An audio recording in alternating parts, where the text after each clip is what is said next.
નમસ્કાર, હું છું તમારો મિત્ર રણજીત। આ મારું ખેતર છે, ત્યાં અડદનું વાવેતર કરેલું છે।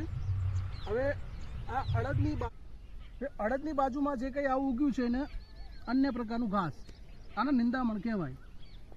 હવે અત્યારે કેવું ચાલે છે કે નિંદામણ દૂર કરવા માટે રાસાયણિક દવાનો ઉપયોગ થાય છે।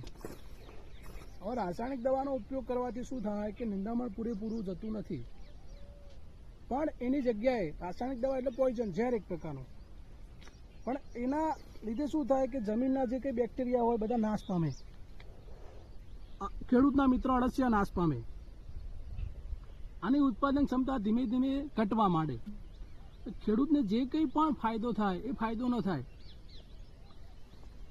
એટલા માટે જમીન જે આપણે દવા લાવીએ છીએ રાસાયણિક દવા, એ રાસાયણિક દવા એગ્રોવાળાને પૈસા આપીએ એના કરતાં કોઈ મજૂર લાવીએ અને નિંદામણ દૂર કરાવીએ તો જમીન સચવાશે, જમીનની ફળદ્રુપતા વધશે અને જે કંઈ પણ આનો પાક થશે, ઉત્પાદન થશે એ ટેસ્ટી હશે। અડદ આમાંથી બનશે, એકદમ ટેસ્ટી લાગશે, આરોગ્ય પણ સચવાશે। માટે રાસાયણિક દવા ન છાંટતા જાતે જ આપણે નિંદામણ દૂર કરીએ એ મારે તમામ મિત્રોને ખાસ વિનંતી। નમસ્કાર, હું છું તમારો મિત્ર રણજીત। આ મારું ખેતર છે, ત્યાં અડદનું વાવેતર કરેલું છે। હવે આ